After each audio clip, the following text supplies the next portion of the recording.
The world usually feels like a static-filled television screen.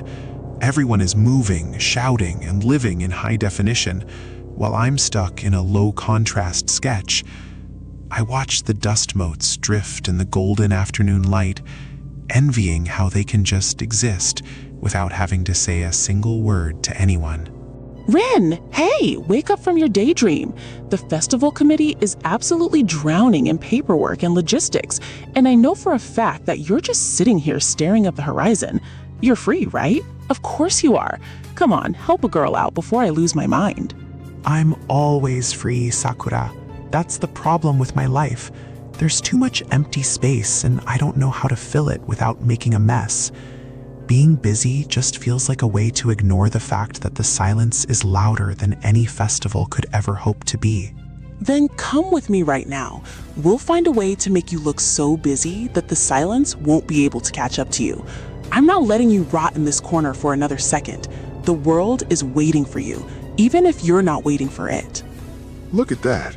He actually let her touch him without flinching away like he usually does. That is a development I didn't see coming today. Sakura has a way of bypassing people's defenses with sheer, annoying optimism. It's almost impressive, if it wasn't so incredibly loud and chaotic. He doesn't let anyone touch him, Akari. He's like a stray cat that's been rained on too many times. Sakura is either very special to him, or she's just too reckless to notice the "keep out" sign he wears on his forehead. Either way, the barrier has been breached. I just want him to eat lunch with us. Just once. He always sits so far away, like he's afraid our voices will burn him. It's sad to see someone so talented acting like they don't exist. I wish I had Sakura's courage to just grab him and pull him in. Then we make him. No more watching from the sidelines. If he won't step into our world, we will simply colonize his. Starting today, we initiate Operation Make Ren Smile. He thinks he can live in a vacuum, but he's about to find out how persistent we can be. The courtyard is finally quiet. Sakura got distracted by some glitter and streamers, so I managed to slip away to my tree. It's the only thing in this school that doesn't expect me to be anything other than a witness. I can just draw its branches and forget I have a name. You draw the same tree every single day, Ren. I've watched you from the library window for months. Why this specific one? Is it because the branches never change their mind? Or because you find comfort in things that are incapable of walking away from you when things get difficult? It doesn't ask me questions, Hinata. It doesn't ask why I'm quiet, or what I'm thinking, or why I don't join the clubs. It just stands there and lets me look at it. There's a certain dignity in silence that people seem to have forgotten in their rush to be heard. Silence is a shield, but it's also a cage. You've built yours so well that you're starting to disappear into the architecture. Give me your pen for a moment. You've captured the structure of the tree perfectly, but you've forgotten that life isn't just about the static form. There, now it has company. A tiny bird on a high branch. It's a small addition, but it changes the entire narrative of the image, doesn't it? You aren't as alone as you think you are, Ren.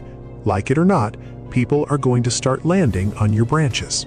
You ruined the composition, but it looks better. I don't understand why you're doing this. You're the smart one, the one who values logic above everything else. Why waste your time on a guy who's basically a ghost in a school uniform? Consider this the first storm, Ren.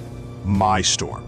I'm not going to sit back and watch you fade into the background like a faded photograph. I won't let you disappear into your own silence anymore. You're far too interesting for that, and I hate leaving puzzles unsolved. I can still feel the place where her fingers touch the page. It's like a heat signature. A storm. She called herself a storm. If she's a storm, then I'm just the debris being blown around. I thought I was the master of my own little world, but the walls are shaking. The roof is the only place left where I can breathe. The air is thinner up here, and the world looks smaller. I can pretend that the people down there are just ants, and their problems are just grains of sand. But even here, the solitude feels different tonight. I thought you might be up here. I made way too many rice balls for my lunch today. It's embarrassing, really. My hands just kept moving, and before I knew it, I had enough to feed a whole team. Would you like one? They're still a bit warm. You should give them to your friends, Yuki. I'm not really hungry. Besides, if I take one, then I owe you a conversation, and I'm all out of words for today. It's better if you just find someone who actually knows how to say thank you properly. I know you don't like people. I see the way you flinch when the hallways get too crowded. But I like you. Not in a way that's meant to be scary or demanding. I notice that you notice the stray cats behind the gym. I see you leave your leftovers for them. You saw that? I thought it was being careful. Those cats are the only ones who understand the rules. You provide, they accept, and nobody has to pretend to be friends. It's a clean transaction. Why were you watching me anyway? That's a bit creepy, isn't it? It's not creepy if I'm doing the same thing. I feed the calico one with the notched ear. We've been sharing the same secret for months, Ren. We're both just taking care of things that the rest of the world has forgotten. Doesn't that mean we're already connected in some way? I see everything in this school, Yuki. I see the way people lie, the way they hide their sadness, and the way they try so hard to be noticed. But I don't know what to do with all that information. It just sits in my head like a library with no exit. It's good. The rice is seasoned perfectly. I didn't realize I was actually hungry until I took a bite. Maybe that's my problem. I'm so focused on the world outside that I forget I'm part of the world too.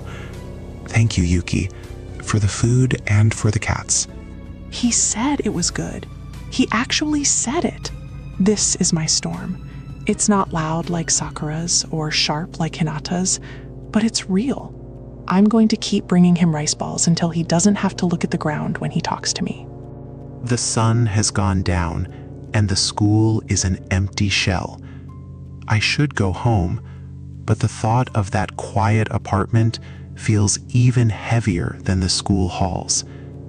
I'll just drop off these sketches in the art room and then disappear into the night like usual. Walking home so late, Ren? Or are you just trying to avoid the reality of your own existence for a few more hours? You're like a clock that's lost its pendulum, ticking away the seconds, but never actually moving forward. I've been waiting for you. The president herself? What could you possibly want with me? I don't break the rules, I don't cause trouble, and I certainly don't have any ambition to join your little empire. Just let me pass, Akari. I'm tired and I just want to go home. I've watched you for 3 years, Ren. Every single day. I've seen you help lost freshmen without saying a word. I've seen you carry heavy equipment for teachers who didn't even thank you. You do everything for everyone else, but you never let a single soul help you. I don't need help. Helping others is just a way to pass the time. It doesn't mean I want anything in return. I like the autonomy of being a ghost. Ghosts don't have debts, and they don't have to worry about letting people down. I'm fine as I am. That is the biggest lie you've told yourself yet, and I am the storm that is going to break that lie into 1,000 pieces, starting right now. You are my vice president.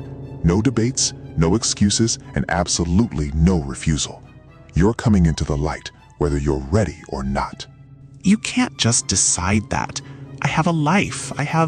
Okay, I don't have much, but I have my piece.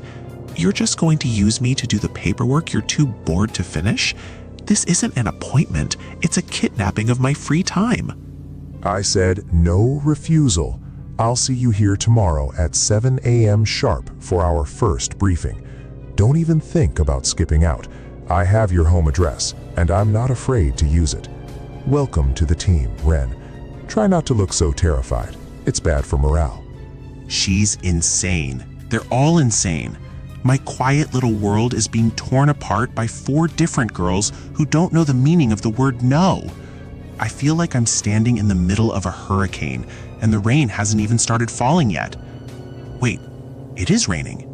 Of course my umbrella is broken. The one day I actually need it, the ribs are snapped and the fabric is torn. I'm going to be soaked by the time I get home. Maybe the rain will wash away all the weirdness of this day, and I can wake up tomorrow and find it was a dream. Ren! Oh my gosh, look at you! You look like a drowned rat! Get in here before you catch a cold, and I have to do all that festival paperwork by myself. Come on, hurry up. The door is open, just jump in already.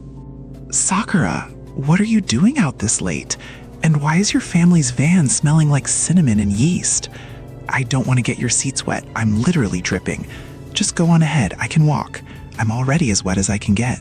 Don't be an idiot. You're a kind idiot, but an idiot nonetheless. Here, wrap yourself in this blanket. It's from the delivery boxes. It's clean and warm. I'm not letting you walk home in a thunderstorm just because you're being stubborn about your solitude. Why? Why do you all care so much? I've spent years trying to be invisible, trying to make sure I didn't bother anyone. And now, in a single day, you, Hinata, Yuki, and Akari have all decided to hunt me down. What is it about me that's so worth the effort? Because you make us want to, Ren. Because when you actually look at us, even for just a second, we feel like we're being truly seen. You have this way of noticing the small things that everyone else misses. We just want to see you back. Is that so hard to understand? I don't know how to handle this. I don't know how to choose which path to take or which of you to listen to. It's like being asked to pick a favorite color when I've only ever lived in black and white. I'm afraid I'll make the wrong choice and lose everything. You don't have to choose. Not yet, anyway. Episode 1 is just about opening the door, Ren. You've been locked inside for too long. Just let the storms blow through for a while and see where you land. We're not going anywhere, I promise. I'm home. It's quiet again, but the silence feels different now. It's not empty anymore. It's full of voices and memories from today. I can still taste the rice ball, feel the warmth of the blanket, and see the tiny bird Hinata drew. My world is changing color. 5 storms. Sakura, Hinata, Yuki, and Akari. And maybe the 5th storm is the one inside me that's finally starting to wake up. I'm the eye of this hurricane. For the first time in my life, I don't want to be invisible. I want to see what happens next. The color of solitude used to be gray, but as I look at these lines, I see hints of pink, gold, and deep royal black. Tomorrow is going to be loud, chaotic, and probably exhausting. And for some reason, I can't wait for the sun to come up. The morning sun hits the classroom floor in sharp geometric patterns, but all I see is the chaos on my desk. It is covered, absolutely buried in sticky notes of every possible neon hue. Sakura, Hinata, Yuki, even Akari, they have left their mark on my personal space before the first bell. I pick up a bright pink note from Sakura. It says, "Lunch on roof," in messy, excited handwriting. Then a blue one from Hinata about a manga, a soft green one from Yuki, and a sharp white one from Akari demanding my presence. I sigh, the weight of their expectations pressing down. I should probably just throw them away. It would be easier to stay invisible if I did not carry these colorful anchors around. But my fingers hesitate. I find myself folding each one carefully, sliding them into my pocket like they are precious artifacts instead of just scraps of paper. I see you. You kept them. I knew you would not just toss them in the bin, Ren. That is progress, even if you are trying to look all cool and annoyed about it. Admit it, the desk looked a lot better with my notes on it, right? I look at her, trying to keep my expression flat. They are just paper, Sakura. They are not grenades. I am just keeping them so the janitor does not have to clean up your mess later. It is not progress, it is just basic cleanliness and a lack of trash cans. Oh, please. You kept them because you care. That is the first step of the storm, Ren. You are letting us in bit by bit. Just you wait. By the end of the week, you will be the one leaving notes for us. I can feel the change coming. She steps into the conversation like a ghost, sliding a heavy manga volume onto the top of my book pile with a satisfying thud. Read chapter 3 tonight, Ren, And do not bother lying to me tomorrow morning. I want to know if those eyes of yours actually know how to cry. I stare at the cover of the book. It looks like a standard romance, but the title is haunting. I do not cry, Hinata. It is a waste of hydration and time. Stories are just ink on paper, and they do not have the power to change how I see the world. You will cry. That is my storm today, Ren. I am going to break down that wall you have built around yourself, even if I have to do it one page at a time. Humans feel things. It is about time you remembered that you are actually one of us. I watch her walk off, and I cannot help but pout. She's always so dramatic, isn't she? Trying to act like she is in some deep philosophical movie. But she is right about one thing, Ren. We are all coming for you. You cannot hide forever in the library. The library is quiet, the kind of silence that feels like a heavy blanket. I open the manga Hinata gave me, skeptical, but as I reach chapter 3, the story of the boy who loses his memory starts to ache in my chest. It is too familiar, too raw. I feel a hot sting in the corners of my eyes. It is ridiculous. I am crying over a fictional character's pain because I am too afraid to face my own. The ink on the page blurs as a single tear falls, soaking into the paper. It feels like a betrayal. I told you. I am standing across the aisle watching him. He thinks he is alone, but I can see the way his shoulders are shaking. It is not a sign of weakness, Ren. It is a sign that you are still alive in there, under all that ice. I quickly wipe my face with my sleeve, feeling the heat of embarrassment rise to my neck. It is just allergies, Hinata. The library is dusty and the old paper is irritating my eyes. Do not go making a grand narrative out of a little bit of hay fever. It is not allergies. It is humanity. You are not a ghost, Ren, though you try your hardest to act like one. You feel. That is your second storm, the struggle of admitting that you care. I will leave you to your allergies for now. See you later. I stare at the page where she left me. A line stands out.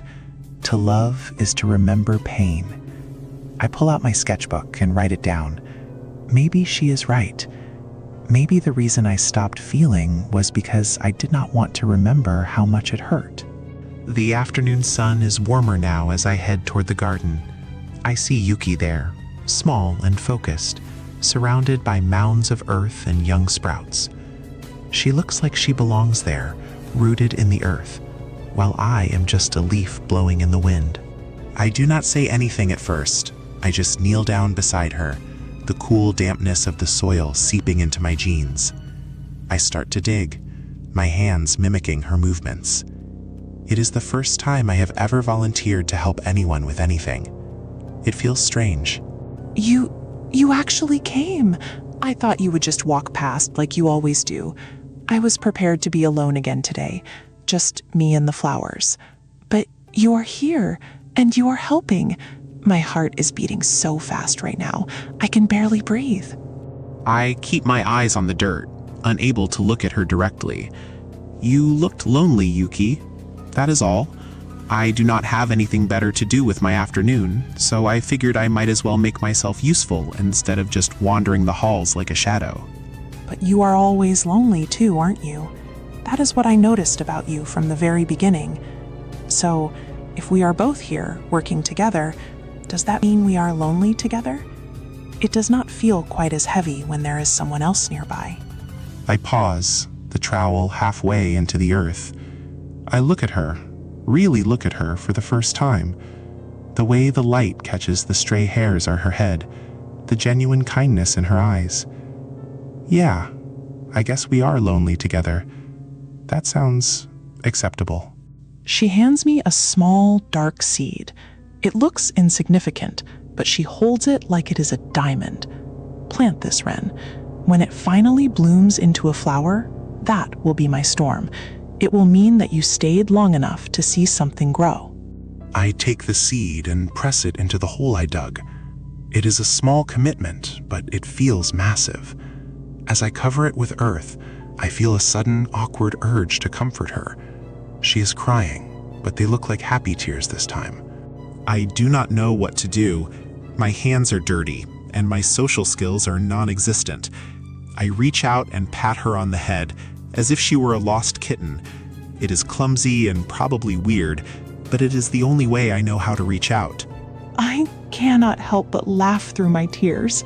You patted me. You actually reached out and touched my head. It was so awkward, Ren, but it was the nicest thing anyone has done for me in a long time. You really are different from what everyone says. Do not get used to it, I mutter, but the smile stays on my face for a second longer than it should. I stand up and brush the dirt from my knees. I have to go see Akari now. She is probably waiting to scold me for being a minute late.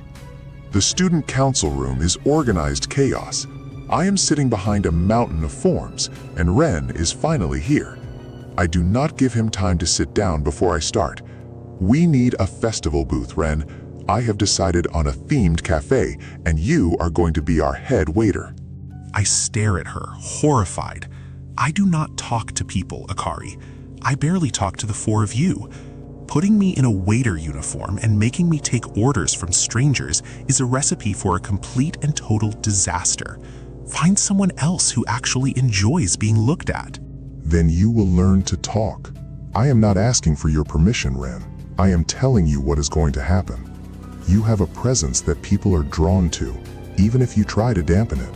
I refuse to let that talent go to waste while you hide in the shadows. I lean forward, mirroring her intensity. Why do you push so hard, Akari? Why do you care if I fade away or not? It would make your life a lot easier if you did not have to drag me along to every single event you plan. Just let me be. Because if I do not push, you will disappear. I have seen it happen before, and I cannot stand by and watch you turn into a ghost. That is my storm, Ren. I refuse to lose you to the silence. I will keep pulling you back until you find a reason to stay on your own. The silence in the room is thick.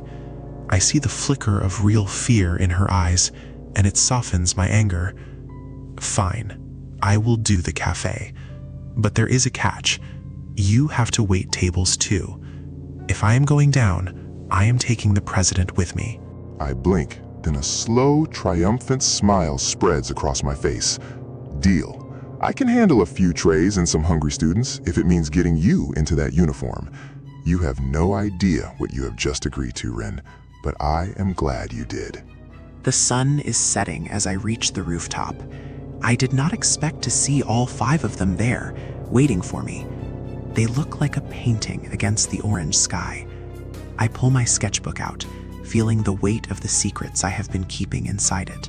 She rushes over and grabs the book before I can stop her. You drew us. Look at this, Hinata. He actually captured the way you smirk when you are being mean, and Yuki looks so peaceful here.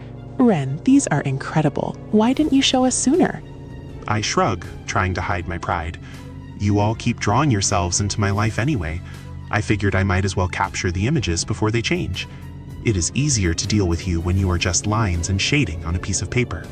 I look at the sketches, then back at him. They are too good, Ren. You see us clearly. So tell us the truth now that we are all here. Which one of us is your favorite? Which one of these drawings did you put the most heart into? The air goes still.